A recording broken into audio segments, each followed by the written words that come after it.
Olá, meu nome é Flávio e nesse vídeo eu quero falar um pouco sobre como tirar mais de 900 em matemática no Enem. 900 em matemática é uma das notas mais cobiçadas, porque por mais que ela seja uma nota alta, ela é uma nota atingível, um número de acertos não tão alto como a gente vai ver no decorrer do vídeo. Porém, ainda assim é uma nota rara. Apenas 3.400 pessoas, das 5,5 milhões de pessoas que fizeram o Enem no ano passado, conseguiram atingir essa nota, o que dá menos de 0,1%. Então, se você conseguir tirar mais de 900 em matemática no Enem, você já vai ter uma nota muito superior à média da maior parte dos cursos do Enem. Mas antes de começar, se inscreva no canal, ative as notificações para você não perder nada de vídeos que eu posto sobre o Enem, sobre a FUVEST e as lives que eu faço aqui no canal sobre resolução de prova e como melhorar o seu desempenho no vestibular. Beleza? Bora pro vídeo.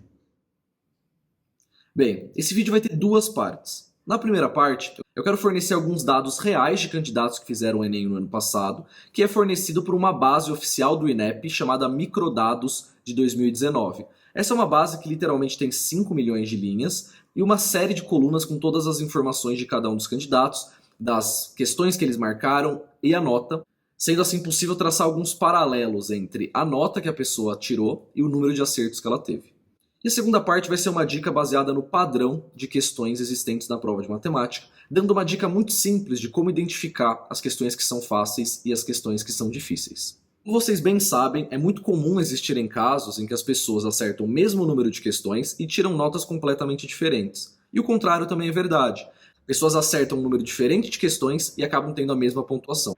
E por que isso acontece? Porque não só o número de questões que você acerta importa, mas também o padrão das questões que você acerta. Como vocês já sabem, o TRI prioriza que você acerte as questões fáceis sobre as questões difíceis. Então, por conta disso, existem algumas disparidades que eu vou mostrar com alguns exemplos que eu quero dar reais da prova do Enem de 2019. O primeiro candidato teve uma nota de 901,4, acertando 36 questões. Esse foi o aluno que conseguiu tirar mais de 900 com o menor número de acertos. Então, com 36 acertos e 9 erros, ele conseguiu a nota de 901,4. Enquanto isso, a gente tem do outro lado um aluno que acertou 41 questões e tirou 902. Então a nota ficou praticamente igual, com 5 acertos a mais. Se você acha que 5 acertos a mais não é muita coisa, 5 acertos é mais de 10% da prova. Então se a gente fosse considerar uma prova de 90 questões, como a FUVEST, por exemplo, essa seria a diferença entre uma pessoa tirar 70 e tirar 80.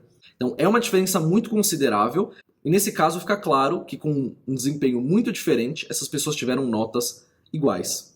Só que tem um outro caso interessante. Se nós considerarmos as pessoas que tiraram 41, de um lado nós temos o candidato que ficou com 902 pontos, e do outro lado nós tivemos um candidato que com 41 acertos ele conseguiu uma pontuação de 975 pontos, mais de 70 pontos de diferença, o que se a gente considerar na média final dividindo por 5, dá praticamente 15 pontos de diferença, o que com certeza pode mudar o caminho da sua aprovação. Então, não só acertar o máximo de questões é importante no Enem, mas você ter um padrão nesse acerto de questões importa muito do ponto de vista do TRI.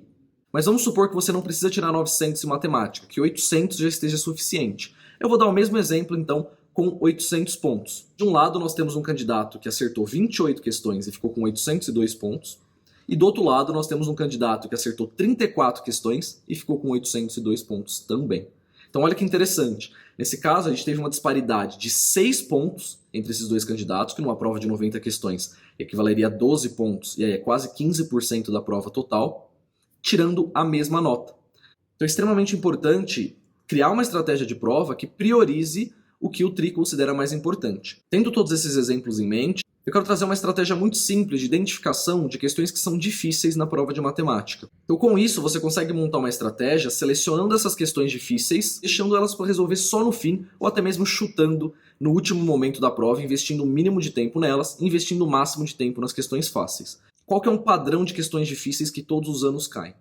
As questões que cobram os seguintes 3 conteúdos quase sempre costumam ser difíceis. Em primeiro lugar, questões de logaritmo. Em segundo lugar, questões de probabilidade, análise combinatória. Em terceiro lugar, questões de polinômio, que são bem raras, mas quando caem, costumam ser bem difíceis. Bem, então eu vou dar alguns exemplos para deixar um pouco mais claro.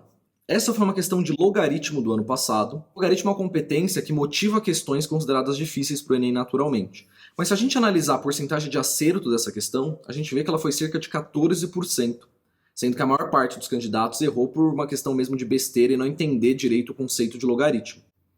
O que isso quer dizer na prática? Que você ter acertado essa questão não te daria praticamente nenhuma vantagem perto de usar o seu tempo de forma mais eficiente fazendo questões fáceis. Então não é que você vai negligenciar as questões difíceis e não resolvê-las. Na verdade, o que você vai fazer é priorizar todas as questões fáceis e médias primeiro e depois resolver questões como essa do logaritmo ou até mesmo chutá-las. Dando um outro exemplo, essa é uma questão de probabilidade que caiu no Enem do ano passado e também teve uma taxa de 14% de acerto. E até relembrando, 14% é abaixo da taxa considerada chute. Quando a gente pensa no chute, o valor esperado de qualquer alternativa é 20%. Isso quer dizer que a questão não só foi difícil, como ela também teve algum tipo de pegadinha que induziu os candidatos a colocarem outras alternativas ao invés dessa. Se a gente olhar a distribuição de acerto dessa questão, a alternativa correta foi a menos colocada por todos os candidatos, porque ela não era intuitiva. Então acabou que a alternativa mais escolhida foi a alternativa C, sendo que a alternativa correta era a alternativa D. Bem, então depois de ter dado esses exemplos, acho que ficou um pouco mais claro qual que é o padrão de questões difíceis da prova do Enem em matemática. As questões que vão cobrar um conteúdo que não é tão comum de ser aprendido no ensino médio, ou que normalmente as pessoas têm dificuldade, vai ser considerado uma questão difícil, então não vale, como uma estratégia de prova bem feita, fazer essas questões logo no começo. Então vale a pena você acertar as suas questões fáceis e médias, investir praticamente todo o seu tempo nelas e deixando as difíceis para o fim para resolvê-las se sobrar tempo, porque assim você conseguirá ter uma pontuação alta, mesmo não tendo um número de acertos tão alto quanto outras pessoas. Bem, pessoal, para quem quer se aprofundar mais em matemática, eu vou deixar alguns links importantes aqui na descrição, então verifiquem lá se vocês tiverem interesse. Então não se esqueça de se inscrever no canal e ativar as notificações para vocês não perderem nada que eu posto aqui no canal. Beleza, pessoal?